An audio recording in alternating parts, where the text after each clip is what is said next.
Hello guys, welcome back. If you are new here, I'm Lami from Lamishow Tube. In this video, I will share with you Emerging Technology Chapter 5 or Augmented Reality Part 2. Yoo yaa jenne jirtu kabajamtoonni maatiiwwan Lamishow Tube warra nan beekneef ani kuni anichi kuni anumti kun jechuudha lammiidha. Kan hin jiru immoo Lamishow Tube irraati jechuudha yookiin immoo YouTube Lamishow Tube irraati. Egaan YouTube channelii kanan beektu yaada. Yoon beektan ta'e maaloo asumaan seenaa subscribe godhaa qaba. Amma haasaa sirriitti inni dheeressu akkuma beekamu kutaa darbe keessatti yookiin immoo koorsii Emerging Technology kanarratti yookiin immoo Introduction to Emerging Technology kanarratti viidiyoo baay'ee akkasiin dhiyeessiru beekamaadha. Isaanis koorsii outline koorsii kanarraa kaasuun chapter 1 kutaa lamatti, chapter 2 kutaa lamatti, chapter 3 kutaa sadiitti, akkasumas chapter 4 kutaa sadiitti hireen isin dhiyeessaan ture jechuudha. Sana qofa otoo hin taane sample question and answer boqonnaa tokko isaarratti yookiin immoo tokkoon boqonnaa isaarratti gaaffii deebiillee akkasiin dhiyeessaa ture beekamaadha jechuudha. Yoo viidiyoo isaan argine ta'e akka duubatti deebitanii Lamishow Tube keessaa ilaaltan isiniin jechuun barbaada. Haaluma kanaan boqonnaa shanaffaa kutaa tokkoffaa keessatti yookiin immoo Augmented Reality Part 1 keessatti waa'ee Augmented Reality feature isaa waliin ilaallee turre akkasumas waa'ee Virtual Reality ilaallee turre akkasumas sadaffaa Mixed Reality ilaallee turre gosa reality sadiin akka jiru isinitti himeen ture jechuudha. Augmented Reality, Virtual Reality fi Mixed Reality tokko tokkoon ilaallee jirra jechuudha yookiin immoo isin dhiyeessee jira jechuudha. Akkasumas immoo the difference between Augmented Reality, Virtual Reality fi Mixed Reality illee isiniif dhiyeessee jira jechuudha. Warri viidiyoo sana hin argine yookiin immoo warri suur-sagalee sana hin daawwanne ammuma Lamishow Tube keessatti daawwachuu ni dandeessu. Kutaa kanaan immoo yookiin immoo kutaa lammaffaa Augmented Reality kanaan yookiin immoo chapter 5 part 2 kanaan immoo kan nuti ilaallu architecture of Augmented Reality ilaalla jechuudha. Augmented Reality kun architecture mataa isaanii qaba. Kanaafuu architecture Augmented Reality kana ilaalla. Akkasumas immoo application area of Augmented Reality ilaalla jechuudha. Akkuma beekamu Augmented Reality kana area baay'eetti yookiin immoo discipline baay'eetti apply gochuu ni dandeenya. Isaan keessaa muraasni education irratti yookiin immoo barnoota irratti apply gochuu dandeenya. Medicine yookiin immoo fayyaa irratti yookiin immoo health care irratti apply gochuu ni dandeenya. Akkasumas entertainment yookiin immoo bashannanaaf fayyadamuu dandeenya. Gaming fi kanneen kana fakkaataniif Augmented Reality kana apply gochuun ni danda'ama. Akkasumas military irratti yookiin immoo naannoo area lolaa irratti illee yookiin immoo military irratti illee fayyadamuu ni dandeenya Augmented Reality kana jechuudha. Kanaafuu kutaa kanaan application area of Augmented Reality fi architecture of Augmented Reality bittinsine ilaalla waan ta'eef haga dhuma viidiyoo kanatti akka na hordoftan yookiin immoo akka seeraan na dhaggeeffattan afeerraa kee jechuudha. Amma kanatti himan gara viidiyoo sanatti.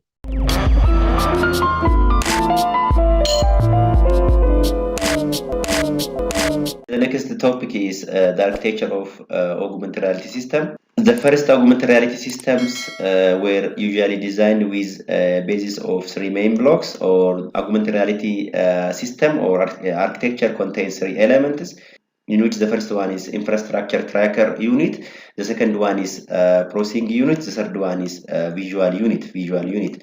So this infrastructure tracker unit is responsible for gathering data from environments by using different sensors.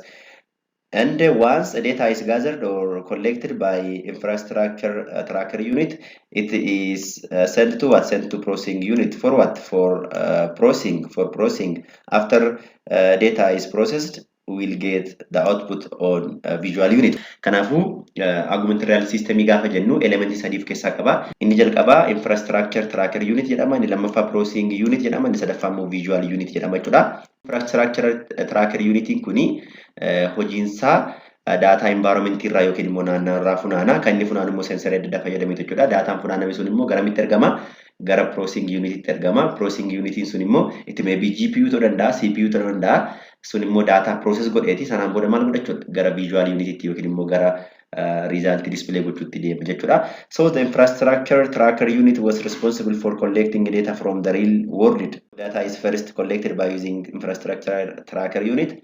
After collecting, it is sent to what? Sent to processing unit, in processing unit processing unit mix the virtual content with what? The virtual content with real content, and send the result to video out module of visual unit. Some designs used a video in to require data for infrastructure tracker unit. Kana jechuun akkuma dubbachuu yaale kana infrastructure tracker unit ni data gather godha sana immoo garamitti ergaa gara processing unititti ergaa processing unit immoo data sana process gochuu jechuun data funaanne sana maal godha jechuudha. virtual kan ta'ee fi computer generated content sanaa fi real environment sana bakka itti walitti makamudha jechuudha yookiin immoo bakka itti mix ta'udha jechuudha. San erga walitti makee yookiin mix godhee booda immoo processing unit keessa erga mix ta'ee booda maal ta'a jechuudha. Resultiin isaa karaa video out display nu ta'a jechuudha. Kana jechuun karaa visual unit display nu ta'a jechuudha. Infrastructure tracker unit tokko tokko maal fayyadama jedha video in godha yookiin immoo video ofitti fudhatee video sana immoo maal godha erga ofitti fudhatee booda process godhee processing unit keetti sanaan booda resultii yookiin immoo video out godhu ni jira yookiin immoo karaa visual unity jechuudha. Kanaafuu gabaabumatti architecture of augmented reality yoo jedhamtanii maaltu jira jechuudha. Infrastructure tracker unity dha. Data kan gather godhudha yookiin immoo collect godhudha. Bifa videotiin ta'uu danda'a, suuraan ta'uu danda'a.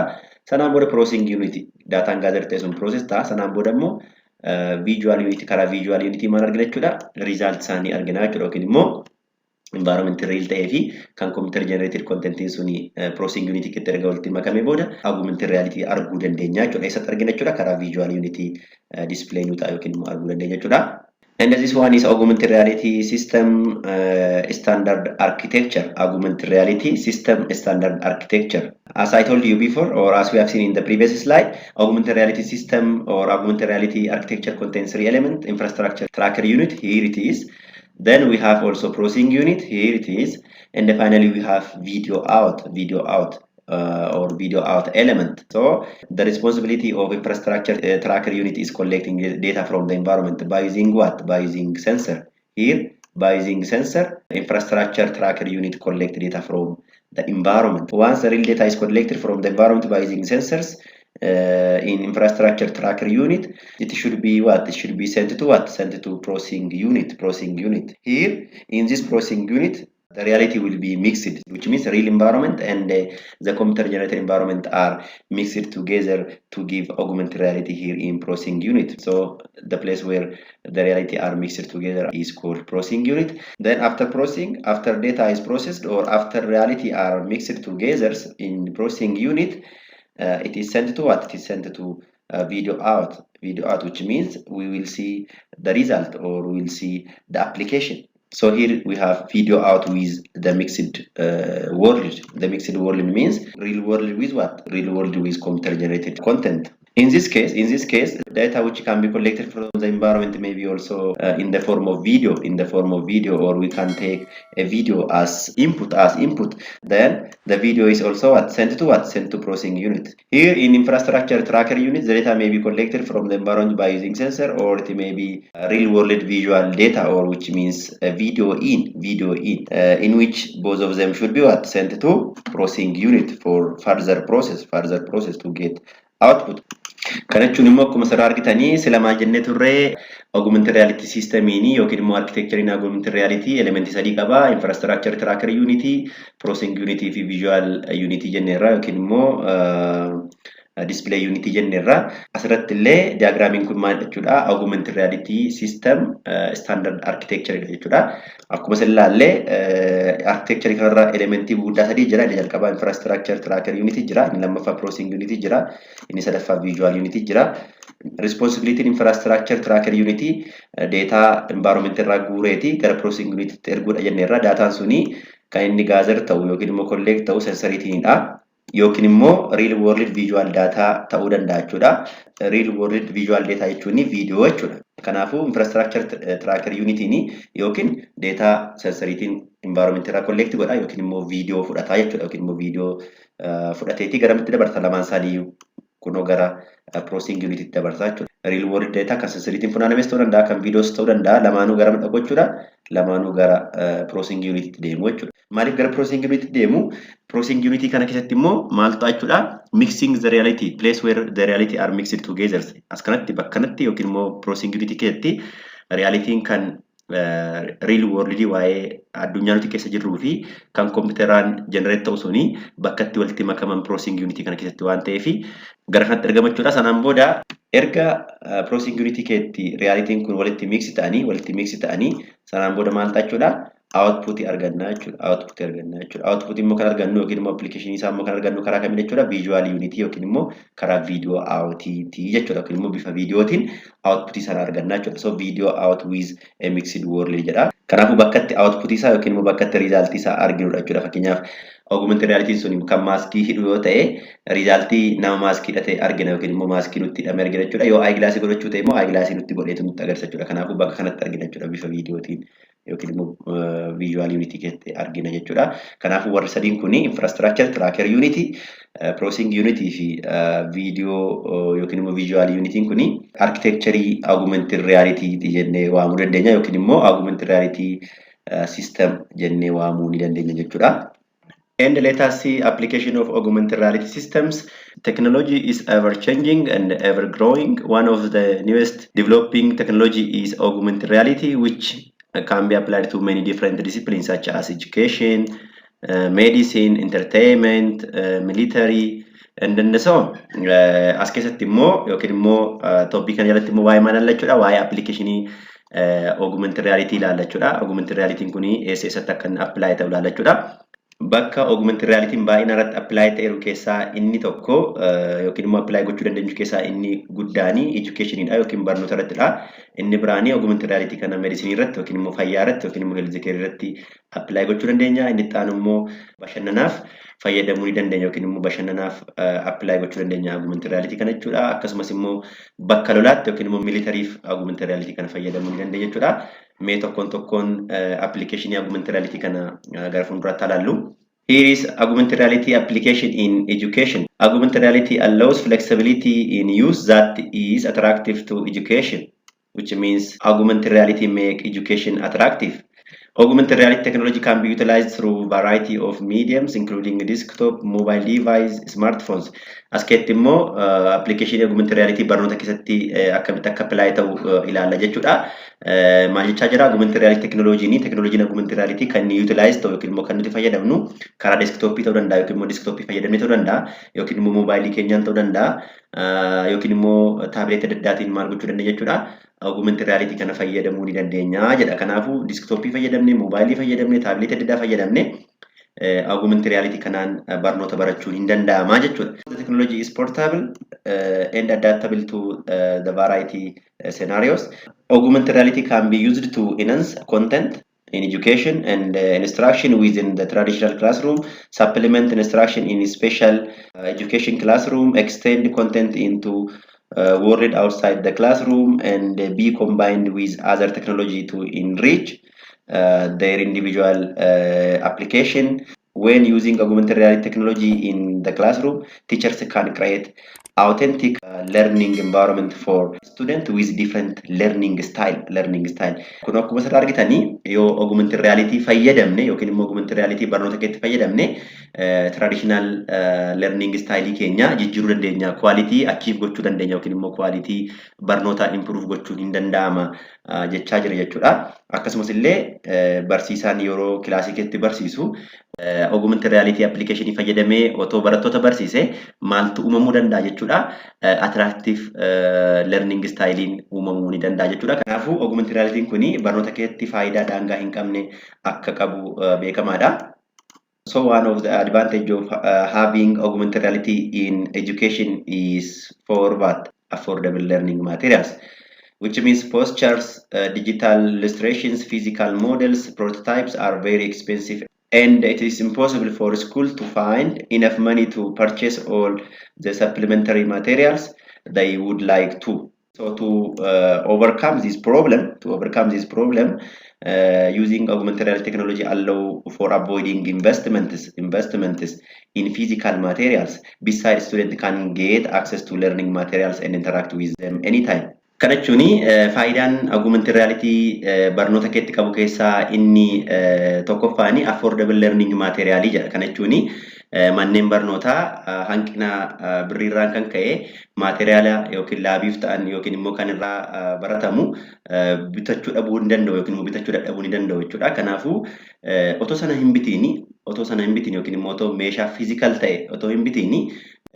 augmented reality technology fayyadamne waan physical haga binnu application adda addaatiin maal gochuu dandeenya jechuudha. Barattoota keenya barsiisuu ni dandeenya yookiin immoo manni barumsaa barattoota barsiisuu ni danda'a jechuudha. So wanti physical ta'e otoo hin bitiin yookiin immoo otoo birrii guddaa invest hin godhiini maal gochuu hin danda'ama jechuudha.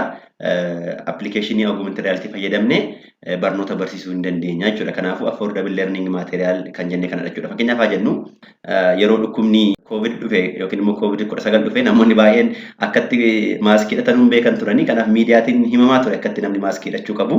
Namoonni baay'een funyaan isaanii kan irratti hidhatu, namoonni baay'een haaluma adda addaatiin hidhachaa turan. Kanaafuu akkatti namni maaskii sana hidhatu otoo barsiisuu barbaanne osoo maaskii sana hin bitiin yookiin immoo otoo maaskii sana bituutti birrii investing godhii maal gochuu dandeenya jechuudha.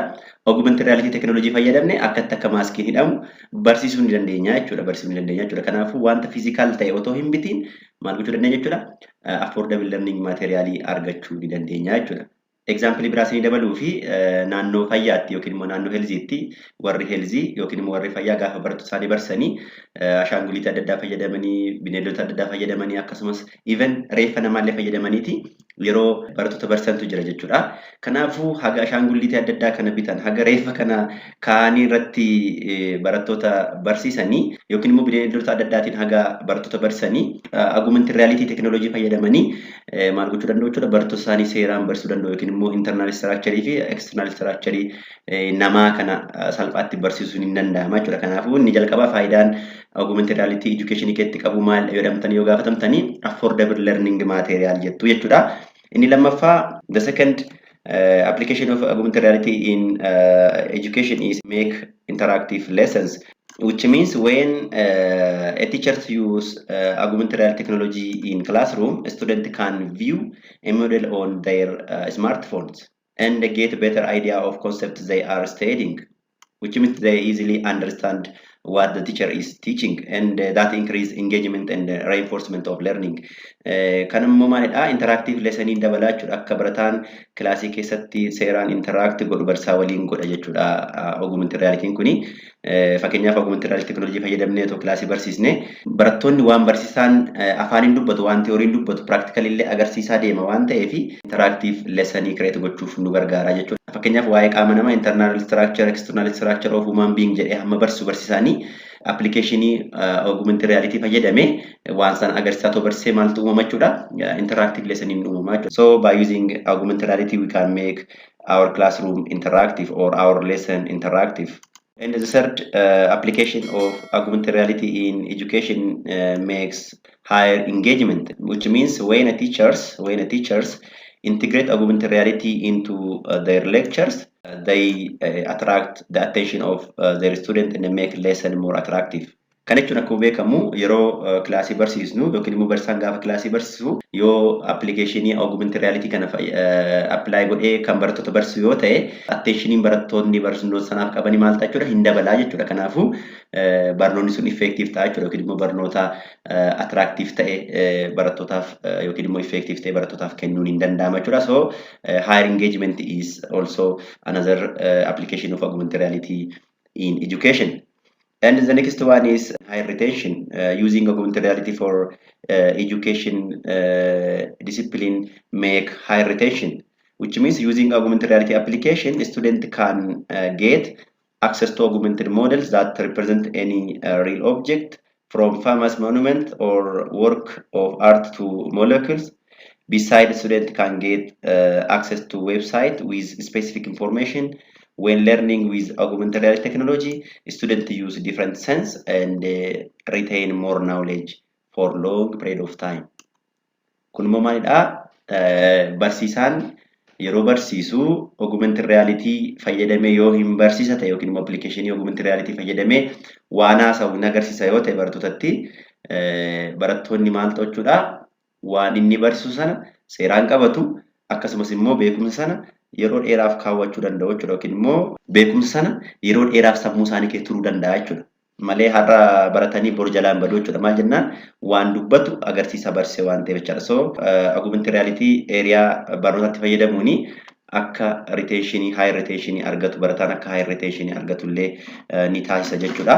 The next application of augmented reality in education is to make or boost intellectual curiosity, which means boosting or increasing intellectual interests. Augmented reality makes students more excited about what they are learning. or about learning certain subject.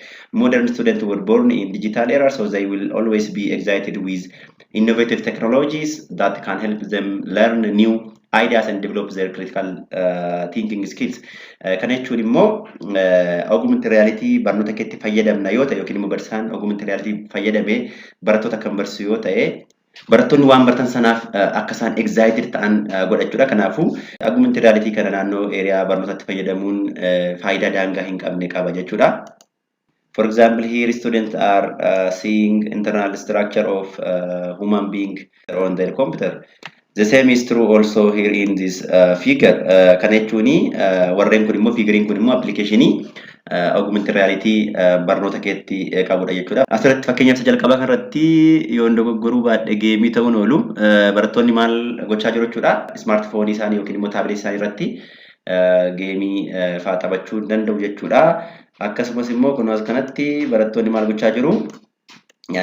Keessoo qaama namaa kana yookiin immoo internal structure namaa kana kun waan akka stiikiitiin akka tuttuquutiin maal gochaa jiru jechuudha. Kompiitara irraati dispilay godhanii argaa jiru jechuudha. Zoom in zoom out godhaniiti akka barbaadan keessaa baasanii kun fakkeenyaaf dheeriinsa as baheera namni kuni akkatti as baasanii tiruunsa maalsa as baheera akkatti qofaatti baasanii ilaalanii barachuu danda'u jechuudha. Tiruun namaa kana fakkaata, onneen namaa kana fakkaata, garaachi namaa kana fakkaata jennee haga fakkiitiin itti agarsiisnu yookiin immoo haga tiyooriitiin barataatti haasofnu osoo barsiisaan augmented reality kana fayyadame yookiin immoo augmented reality application fayyadame akkanatti barsiisee maal ta'uudha barattoonni easily understand godhu jechuudha waan inni barsiisu sana. Akkasumas illee beekumsa sa'aatii dheeraa turuu danda'u argachuu danda'u. Akkasumas kilaasiin sun illee interactive ta'a jechuudha yookiin immoo lessoniin sun interactive ta'a jechuudha. Inni kun illee akkasuma kunoo keessoo qaama namaa kana haala kanaan ilaalaa jiru jechuudha. Barattoonni kuni maalirratti ilaalaa jiru jechuudha? Kun moobaayilii isaaniitti kunichi moobaayiliidha. Inni kun illee si kompiitara irratti ilaalaa jiru jechuudha. Inni arfaffaa kun immoo inni kun illee waan akka thermal monitoringidha. Thermal monitoring kana barachaa jiru jechuudha barattoonni maal isaan irratti moobaayilii isaan irratti jechuudha. Kanaafuu smartphone keenyaan yookiin desktop keenyaan yookiin tableetii fayyadamne augmented reality application kana deviceota kanarratti fe'uutiin area barnoota irratti yookiin immoo education irratti augmented reality apply gochuu ni dandeenya yookiin immoo haala kanaan barsiisuu ni dandeenya yookiin immoo haala kanaan barachuu ni danda'ama jechuudha. Kanaafuu warri kun application augmented reality barnoota keetti qabu isaan muraasadha jechuudha. The next one is application of augmented reality in medicine or in healthcare. Inni kun immoo application augmented reality medicine keetti yookiin immoo fayyaa keetti faayidaa inni qabu laallachuudha. Augmented reality has potential to play a big role in improving the healthcare industry. Kana jechuun industry fayyaa kanarratti yookiin immoo area fayyaa irratti augmented reality kuni bu'aa guddaa akka buusedha jechuudha. Only few years since the first implementation of augmented reality in medicine is already filled an important place in doctors and nurse routine as well as patient lives. Augmented reality is enhancing medicines and healthy care towards more safety, efficiency. For now, augmented reality has already made significant change in the following medical areas. Some of them are surgery, which means for minimal invasive surgery, for education of future doctor, for diagnosis, for detecting sign of depression and other mental illness by reading from facial expression, voice tone, and physical gesture, and so on. Kun akkuma asirraa argaa jirtanii inni kun applicationii augmented reality fayyaa keessatti jenneerraa fayyaa keessatti faayidaa guddaa akka buusaa jiruu fi akka buuseeru beekamaadha jechuudha. Augmented reality kuni fakkeenyaaf fayyaa keessatti sarjarii doktora gargaaruuf yookiin immoo yeroo doktorri sarjarii yookiin immoo opereeshinii godhu augmented reality application kana fayyadamee sarjarii gochuu danda'a jechuudha. Akkasumas doktora barsiisuuf yookiin immoo doktorra akka irraa baratuuf fayyaduu danda'a jechuudha. Augmented reality kuni akkasumas immoo diagnosis dhukkuba adda addaa diagnosis gochuuf illee augmented reality kana fayyadamuu dandeenya. Akkasumas augmented reality toolii kana fayyadamne mallattoo maalii adda baasuu dandeenya jechuudha. Mallattoo dhiphinaa akkasumas dhukkuba sammuu mental illness jedha. Dhukkuba sammuu adda baasuu dandeenya jechuudha. Maal fayyadamne augmented reality fayyadamne jechuudha. Akkamiin hojjeta? By reading facial expression. Fuula keenya dubbisuutiin facial expression keenya dubbisuutiin maal godha jechuudha? depression qabaachuu dhabuu keenya yookiin immoo dhukkuba sammuu qabaachuu keenya nutti macha augmented reality application kun akkasumas voice tone toonii sagalee keenyaatiin akkasumas physical gesture keenya ilaalee maal godhachuudha namni kun mental illness qaba namni kun immoo depression qaba jedhee kan nutti maal jedhachuudha augmented reality akkasii ni jira jechuudha. Mee tokko application kana waliin ilaallu. Otuma asofnu immoo yeroo YouTube channel kana subscribe gootanitti immoo akkamii immoo callisnee immoo dhaggeeffachaa jirra. Ta'uu baannaan nan dhiisanii viidiyoo kana. Gidduutti kutaan jiran. Warri subscribe goone cubbuu ta'a waan ta'eef amma subscribe godhaa kunoo Lamishootu kan jedhu fuuldura bataniin bifa diimtuutiin subscribe kan jettu jirti isheetti buutu. Yoo isin subscribe gootan ta'e callistan ilaalta immoo yeroo biraallee dhufee gidduu viidiyootti isin jeequun kun oolu kanaafuu akkan viidiyoo gidduutti isin jeeqne barbaaddanii ammuma warri viidiyoo kana ilaalaa jirtan seentanii subscribe akka gootan affeerraa kiyya yookiin immoo kabajaan isin gaafadhachuudha. Amma gara kilaasii keenyatti haa deebinu. So the first application of augmented reality in healthy care or in medicine is for describing what? Describing symptoms. Yookiin immoo mallattoo dhukkubaa himu. Amazing. Dhukkubsattanii mallattoo dhukkubaa doktoratti himachuu yeroo dadhabdan fa'aa si mudateen beeku dhiiroo. Have you ever been in the situation when it was hard to describe to the doctor what was bothering to you? It is a common problem for all of us, the root of which extends to overacting or lack of knowledge. Maal jechaa jira? Mana yaalaan deemna gaafa mana yaalaa deemnu doktorri maal ta'e nu gaafatachuudha. Baay'een keenyi yookiin overacting gochuurraa kan ka'e yookiin immoo beekumsa irraa kan ka'e yookiin immoo beekumsa dhabuu waan dhukkuu beekuu dhabuurraa kan ka'e yookiin immoo dubbachuu dadhabuurraa kan ka'e akka nu godhu yookiin immoo mallattoo dhukkuba keenya yeroo himachuu dadhabnutu jira jechuudha. Takka yeroo nutti muddu mallattootiin agarsiisna malee dubbachuullee yeroo dadhabnutu jira jechuudha. Yaaliif immoo inni guddaan inni jalqabaa akka yaala sirrii argannuu fi waan nu dhukkubu yookiin bakka nu dhukkubu yoo seeraan doktoratti himanne doktorri immoo sanarraa ka'ee yaala bareedaa nuu kennuu danda'a jechuudha. So and what is the most important it impact on finding on the accurate diagnosis. The first step to find the solution already made. Kanaaf egaa waan nu dhukkubu yookiin immoo eessa kuna dhukkuba akkas na godha jennee waan nuti himachuu dadhabne kana augmented reality kana yoo fayyadamne maal gochuu danda'a jechuudha. Innumti ofiisaa nuu himuu danda'a jechuudha. Bakka natti dhukkube namicha kana jedhee doktoratti himuu danda'a jechuudha. Doktorri immoo sanarraa ka'ee yaala nuu kennuu danda'a jechuudha. Maal jechaa jira? The first step to find the solution are already made jedha. Yoo augmented reality fayyadamnee bakka nu dhukkubu yookiin immoo akkam akka nu godhu yoo doktoratti hime sanaan booda yaalli akka dhumeeti yoo jechuudha. Maal jennaani sana booda kanaafuu qoricha dhukkuba sanaaf barbaachisu barbaaduu qofa ta'a jechuudha. Kanaafuu hojiin akka dhumeeti jechuudha. To increase patient education, medical app which is called I Decide is using augmented reality to show simulation of the vision harmed by the different diseases. It helps patients to understand their condition and describe correctly their symptoms. Kunillee waan amazing ta'edha. Maal jedha? Application I Decide jedhamtu jirti. Application I Decide jedhamtu kuni ija keenya irraati paartii fakkeenyaaf dhukkubni ijaa otoo nu qabe bakka ija keenya nu dhukkube yookiin immoo eeriyaa harmi ta'e yookiin immoo eeriyaa miidhame sana maal gochuu danda'a jechuudha. Salphaamatti nutti himuu danda'a jechuudha. Akkasumas immoo kondiishinii iji keenya irra jiru kan nutti himudha jechuudha. Application I Decide kun jechuudha. Kanaafuu yoo iji keenya nu dhukkubu nuun ija kiyya na dhukkuba qofa jenna malee eeriyaa kamtu akka dhukkube akkam akka ta'e himachuu yookiin immoo beekuu dhabuu dandeenya jechuudha. Garuu appilikeeshiniin kuni maal gosa jechuudha? Eeriyaa yookiin immoo naannoo miidhame sana akkasumas immoo maaltu akka dhukkubellee kan himtudha jechuudha. I Decide kuni kanaafuu augmented reality kuni eeriyaa fayyaa irratti yookiin immoo health care irratti waan guddaa hojjechaa jira jechuudha. Mee fakkii I Decide sanaa ilaallu kunoo ishee kana jechuudha. I Decide suni I Decide kana kun application ichadha. I Decide kana maal goona? Zoom in zoom out goone ija kana iji ishee xiqqoo kana iji koo xiqqoo guddaadha dhiiroo.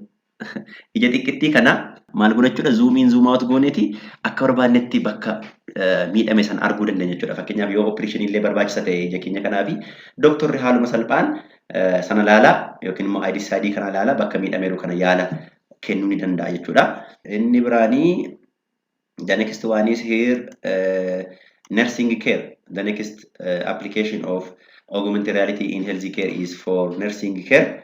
About 40% of first intravenous injection fail. This ratio is even higher in the case of children and elderly patients. Wow. Kana jechuun yeroo yaalamnu yeroo baay'ee maal godhu gulukoosii yeroo fudhannu kun asirraan nu waraanu akkasumas immoo asiin dhiiga fudhatu fi asuma marfeellee asirraan yeroo nu kennantu jira jechuudha. Karaa harka keenya yeroo marfee nu kennantu jira jechuudha doktoroonni. Garuu sana kennuuf dirqama maal argachuu qabu jechuudha. Veenii argachuu qabu yookiin immoo hidda dhiigaa keenya argachuu qabu jechuudha. Yoo hidda dhiigaa arganne nu waraanuu danda'an. Hin beektu miti yeroo nu yaalan kan hidhamu jalqaba.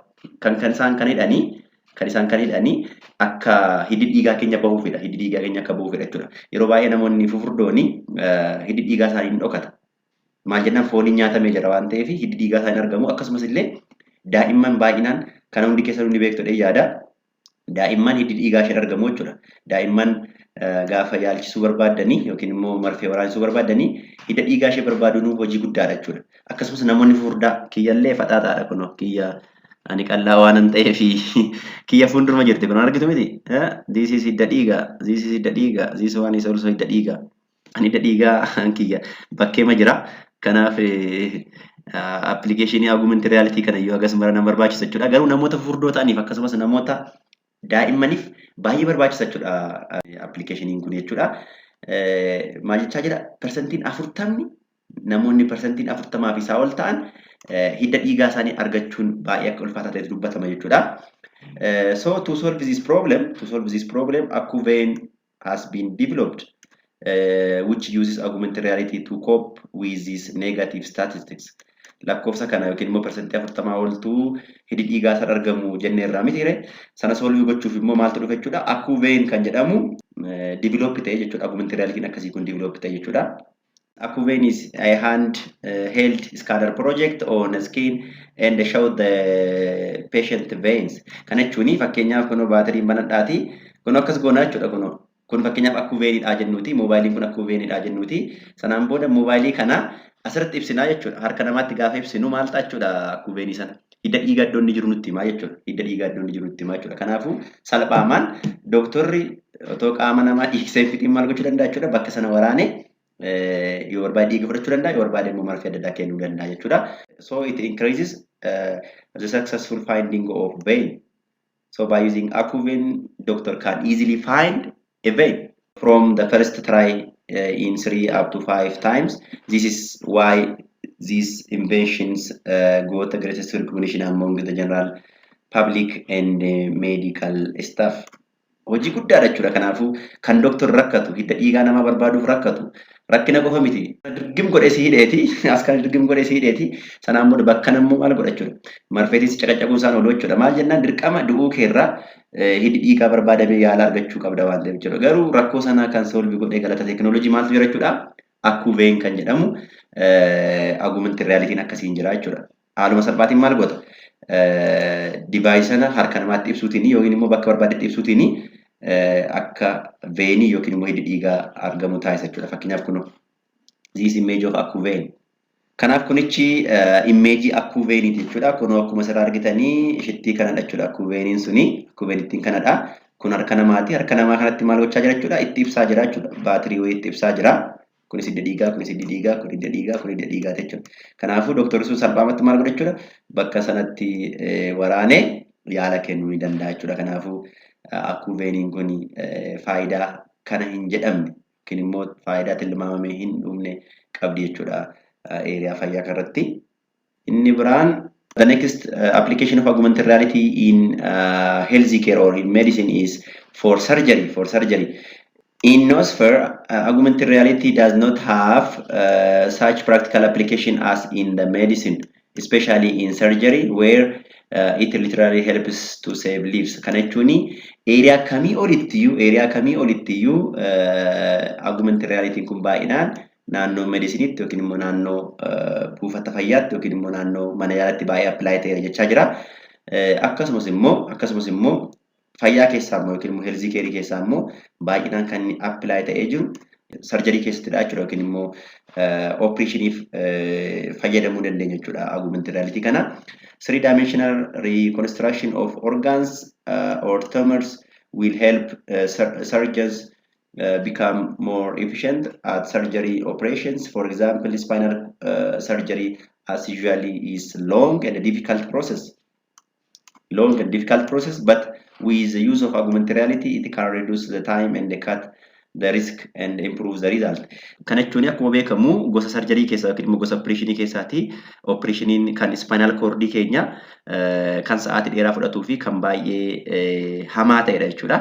Kanaafuu eeriyaa kanatti akka lubbuun namaa hin bannee fi maal fayyadamuu dandeenya jechuudha. Dooktorri maal fayyadamuu danda'a? Augmented reality fayyadamee opereeshinii gochuu ni danda'a jechuudha. Augmented reality fayyadamee opereeshinii kana yookiin immoo sarjarii kana gochuu ni danda'a jechuudha. Tokkoffaa sa'aatii hir'isaa, lammaffaa immoo lubbuu namaa baduu hir'isa jechuudha. Maal jenna iddoon taanetti kutte jennaan kalaas lubbuun nama baduu danda'a. Kanaafuu akka iddoon taanetti hin kunne yookiin immoo akka iddoon taanetti hin tarsaasne yookiin immoo akka iddoon taane walitti hin hodhineef nu gargaarti jechuudha augmented reality kuni.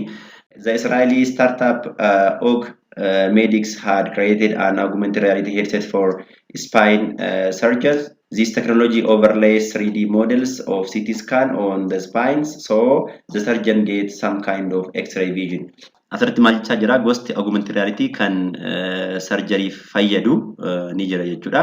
Innis Augmedic jedhama jechuudha. Sunichi maal agarsiisa? CT scaanii spinii yookiin immoo spinal cord nama ni agarsiisa waan ta'eef device sana uffachuutiin yookiin immoo device sana godhachuutiin haala salphaan surgery gochuun hin danda'ama yookiin immoo operation spinal cord gochuun hin danda'ama jechuudha. Surgeons will be able to visualize bones, muscles, internal organs without even having to cut open the body. Kana jechuun otoo qaama namaa tokko illee hin kutiini maal gochuu danda'a jechuudha. Dooktorri suni yookiin immoo namni sarjarii sana hojjetu suni masilii arguu danda'a, lafee fi internal orgaan adda addaa kan nama haala salphaan arguu danda'a jechuudha. San arge taanaan bakka itti kutamuu fi bakka itti kutamuu hin qabne hin beeka waan ta'eef haala sanaan yaala kennuun hin danda'ama jechuudha yookiin immoo effective spinal cord operation kennuun hin danda'ama jechuudha. Imagine ishee kanadha. Augmedics kuni kan spinal cordiif nu gargaartu ishiitti kanadha jechuudha. Device ishee kanadha. Device ishee kanadha. And the next one is, or the next application of augmented reality in healthcare is for what? For ultrasound. For ultrasound. Some time ago, ultrasound made a smaller revolution in medicines. Today, it has another one chance to make the same with using augmented reality. Already, a few augmented reality software companies developed handy ultrasound scanners, which, with help of smart glass, work as traditional one. Kana jechuun immoo akkuma traditional ultrasound, kana jechuun ultrasound mana yaalatti beeknu jechuudha. Akkuma sana augmented reality sana bakka bu'uu danda'u hojjetameera jechuudha. Ultrasound kuni handy ultrasound jedhamti jira. Size ishee xiqqoodha. Harkatti baatamtee deemuu dandeessi. Akkasumas immoo ofirraatti gilaasii ni qabdi. Gilaasii irratti maal godha jechuudha? Result display godha jechuudha. Akkuma ultrasound nuti beeknu sun hojjetu jechuudha. Kanaafuu augmented reality ultrasound illee apply gochuun ni danda'ama jechuudha. The next application of augmented reality in healthcare is for what? For diabetes management. In 2070, the number of people struggling with diabetes reached up to 425 million adults worldwide, and the amount of diagnosed people is increasing every year. Bara 2017 namoonni dhibee sukkaaraan qabamanii rakkatanii meeqa dachaa jira jechuudha. Miiliyoona 425 akka addunyaatti jechuudha. Miiliyoona 425 dhukkuba sukkaaraan rakkata jechaa jira. Bara 2014 immoo in 2014 Google revealed the plans for creating the smart contact lens or Google contact lens, in which the main function will be to measure what? To measure glucose level in tears. Bara 2014tti Googleen augmented reality kan haga sukkaara qaama namaa keessa jiru adda baasuu dandeessu nan hojjedha jedhee waadaa galee Google contact lens kan jedhamu hojjetee jira jechuudha. Kanaafuu Google contact lens kun maal godha jechuudha? Hanga sukkaara qaama namaa keessa jiru adda baasti yookiin immoo namatti himte jechuudha. Kanaafuu diabetes managementiif illee augmented reality fayyadamuu dandeenya jechuudha yookiin immoo dhukkuba sukkaaraa manage gochuuf augmented reality fayyadamuu dandeenya. In which the best example is Google contact lens. Google contact lens. The next application of augmented reality in hospital or in healthcare is for navigation. Or for transporting from one place to another place. Using augmented reality navigation application has already become traditional way. By pointing your phone to landscape or by pointing your mobile to city, you can get what information about nearby object like hospital, hotel, museum, and so on. The same way, augmented reality can be useful to provide information about the nearest hospital. For example, the EHBO application help as to find nearest hospital. Kana jechuun appilikeeshinii EHBO kana fayyadamnee maal gochuu dandeenya jechuudha. Hospitaala nutti dhiyoo jiru argachuu dandeenya jechuudha. Otoo nama hin gaafatiin yookiin immoo otoo rakkatiin hospitaala nutti dhiyoo jiru argachuu dandeenya jechuudha. Kanaafuu hospitaala nutti dhiyoo jiru yoo barree hospitaalatti yaalamnu salphaatti arganne jechuudha. Kanaaf navigation illee appilikeeshinii Augmented Reality health keessatti fayyadamuu dandeenyudha jechuudha. Generally, Augmented Reality provides the following benefit to the patient and the health care workers. Kana jechuun walumaa galatti Augmented Reality kun area health keessatti faayidaa armaan gadii qaba jechuudha. Eenyuuf dhukkubsataaf akkasumas hojjettootaaf jechuudha. The first one is reduce risks associated with minimally invasive surgery. The second one is better informed decision about the right treatment and illness prevention. The third one is make the procedure more tolerable, better aftercare, medical training and education, assistant in medical procedure and routine task. So these are some of the benefit of application of augmented reality in healthcare for both patient and the doctors or healthcare workers. Kanaaf warreen kun warra asirratti listitaan kuni faayidaa augmented reality ni dhukkubsataaf akkasumas hojjettootaaf mana yaalaa keessatti qabudha jechuudha. Gabaabumatti doktoriin gargaaraa, doktoriin barsiisaa lubbuun namaa akka salphaatti hin baane godhaa, akka namni salphaatti yaalamu godhaa fi kanneen kana fakkaatan gochuu ni danda'a jechuudha. Augmented reality kun health care keessatti. And the next one is augmented reality in entertainment. Heretofore, we have seen application of augmented reality in healthcare and in education. And now here we'll see application of augmented reality in entertainment. In which the first one is augmented reality in games. So augmented reality games were prized for increasing physical activity in people. You actually have to move around to find your target. For example, Pokemon is one of the example of augmented reality which is used in the area of game. Hagammaatti application augmented reality fayyaa keessatti yookiin immoo health keessatti akkasumas immoo barnoota keessatti yookiin immoo education keessatti ilaalleerra. Asitti immoo application augmented reality entertainment keessatti ilaalla jechuudha. Yookiin immoo augmented reality kuni akkamitti akka inni entertainment keessatti apply ta'e ilaalla jechuudha. Inni jalqaba geemii keessatti kana jechuun application augmented reality baay'eetu jira. Social media adda addaa ni jiru akkasumallee qofaa isaanii ni jiru. Kanaaf internet seentanii boostanii yookiin immoo play store keessa seentanii boostanii geemii adda addaa taphachuu ni dandeessu jechuudha. Maaliin augmented reality tiin jechuudha. Kanaaf augmented reality in game is one of application of augmented reality in entertainment. The next application of augmented reality in entertainment is augmented reality in music. Music is not only about listening to favorite tracks and putting together playlist. When we like a piece or when we like the music, we often want to find out more about its background and the performer or the performer bios and the lyrics of the song. Kana jechuun application augmented reality keessa inni biraan immoo entertainment jenneera. Entertainment keessa immoo muuziqiin isa tokkodha. Yeroo baay'ee fakkeenyaaf muuziqaa ni dhaggeeffanna yookiin faarfannaas ta'uu danda'a. Muuziqaa kana yookiin faarfannaa kana gaafa dhaggeeffannu yoo faarfannaan kun yookiin muuziqaan kun nutti tole maal barbaaduun keenya oolu jechuudha. Eenyutu walaloo kana barreesse, eenyu yeedaloo kana barreesse jennee ilaalla. Akkasumas immoo eenyutu perform godhee akkamitti barreeffame jennee waa'ee sanaa barbaaduun keenya oolu jechuudha. Yookiin immoo waa'ee sanaa yaaduun keenya oolu jechuudha gaafa muuziqaa yookiin immoo sirba ta'e yookiin immoo faarfannaa ta'e dhaggeeffannu jechuudha. Kanaafuu augmented reality immoo maal godha jechuudha. Waan amma barbaadnu kana yookiin immoo waan muuziqaa kanaa information muuziqaa kana faana waliin wal qabatu yookiin immoo faarfannaa kana waliin wal qabatu easily maal nu godha jechuudha. Display nu gochuu ni danda'a jechuudha. Maaltu augmented reality application jechuudha. Kanaafuu augmented reality kana muuziqaa keessatti yookiin immoo muuziqii keessatti apply gochuun hin danda'ama jechuudha. The next one is the next application of augmented reality in entertainment is augmented reality on TV. One of the way of integrating augmented reality in television is adding supplementary information to what is going on TV screen, such as match scores, better options, and the like. Kana jechuun application augmented reality kan entertainment keessa kan biraan immoo TV irratti apply gochuu dandeenya. Kana jechuun TV keenya tolaallu TV'n sun yoo smart ta'e augmented reality fayyadamne maal gochuu dandeenya jechuudha. Waan TV keenyatti arginu sana qofa otoo hin taane waan biraa akka irratti display ta'u yookiin immoo akka waan biraallee arginu gochuu hin dandeenyu jechuudha. So we can apply augmented reality on TV and we can also apply augmented reality in e-sport or electronic sport, which means competitive online gaming has become as fascinating as real sport, and the technology is following it closely. New solution and unusual implementations. Augmented reality turns esport shows into interactive experiences, allowing the watcher to become a participant. Kana jechuun immoo augmented reality kana electronic sportiif fayyadamuu dandeenya. Kana jechuun fakkeenyaaf akkuma ispoortii isa sirrii teekwaandoo adda addaa nama faana wal loluu dandeenya yookiin booskii adda addaa nama faana wal loluu dandeenya yookiin immoo nama faana wal dorgomuu dandeenya. Akkasumas immoo tapha onlaayinii tapha kubbaa miilaa ta'uu danda'a yookiin immoo tapha cheezii yookiin immoo tapha daamaa isa jennu sana ta'uu danda'a.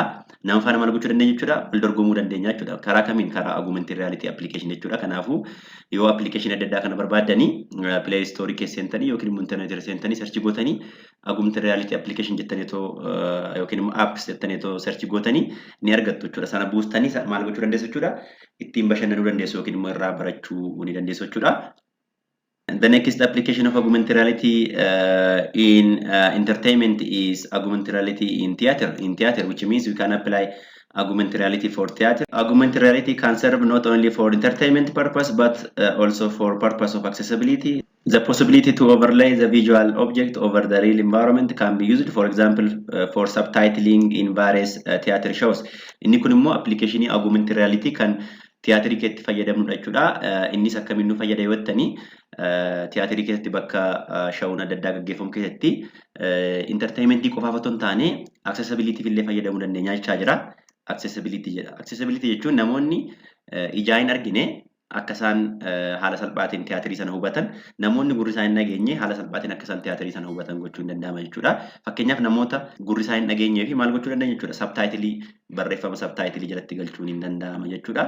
Sabtaayitilii galchuun hin danda'ama jechuudha. Kanaafuu haala kanaan accessibility yookiin immoo namni impaired akka inni tiyaaterii sana yookiin immoo akka inni shawuu sana qooddatu gochuun hin danda'ama jechuudha. By using what? By using augmented reality. And this one shows application of augmented reality in tourism. Augmented reality tourism is a new dimension of the industry where the visitors are experiencing the power of augmented reality with a lot of interactivity and interest and joy. Kana jechuun kunoo moobaayilii keenya qabanne akkuma suura kanarraa argitanii smartphone keenya akkatti qabanne yoo application augmented reality bilbila keenya irraa qabne jechuudha. Sana bannee maal godha jechuudha, bilbila keenya akkatti qabuu qofaan magaalaa keessa deemna yookiin immoo magaalaa fuuldura keenya jiru keessa mana muuvii yookiin immoo mana muuviin jiru, akkasumas reestooraantiin eessa akka jiru, akkasumas hoteelli eessa akka jiru, akkasumas ATM'n keessa jiru nutti hima jechuudha. Kanaafuu haala kanaan turizimii fayyadamuu dandeenya jechuudha augmented reality kana jechuudha. Yookiin immoo navigationiif yookiin immoo transportationiif fayyadamuu ni dandeenya augmented reality kana jechuudha. Kanaaf walumaa galatti in general we can apply augmented reality in all disciplines, or it can be applied to every disciplines. Thank you for listening. Waan dhaggeeffataniif guddaa galatooma. Kun chapter 5 emerging technology dha jechuudha. Egaan viidiyoon har'aaf qabadhee dhiyaadhe yookiin immoo suur-sagaleen har'aaf qabadhee dhiyaadhe kana fakkaata. Akka suur-sagalee kana jaallattan, akka suur-sagalee kanarraa barattan abdii guddaan qaba jechuudha. Yoo viidiyoon kun isinitti tole, kun akkuma ishee kana fayyadamaatti itti godha laayik isa jedhan sana jechuudha. Laayik gootu sanaan booda immoo koomentii illee godhaa barreessaame, koomentii yaada barreessaame, waan isinitti fakkaate barreessaame.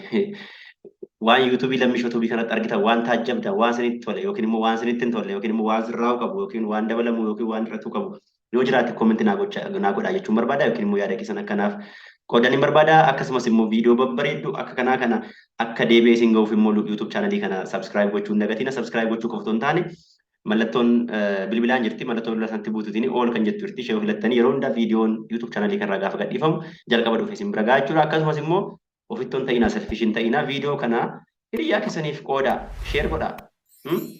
Waan sirra rakkisu tokkollee hin jiru jechuudha. Kanaaf akkattiin share gootanii akka hiriyoota keessan biraan illee geessan yookiin immoo akka hiriyoonni keessan illee viidiyoo kanarraa baratan jechuun barbaada. Akkasumas immoo karaa telegiraamii yoo naqunnamuu barbaadan yookiin immoo karaa sooshaal miidiyaa adda addaa yoo naqunnamuu barbaadanii telegiraamiin kiyya Lamishow MT jedha. Yookiin immoo karaa Facebook illee Lamishow Tube jedha. Facebookiin kiyya illee Lamishow Tube jedha. TikTokiin kiyya illee Lamishow Tube jedha. Kanaafuu karaa Facebookis, karaa TikTokis, karaa Telegiraamis na argachuu dandeessu yookiin immoo na qunnamuu ni dandeessu jechuudha. Waan dhaggeeffataniif guddaa galatooma. Baay'een sin jaalladha.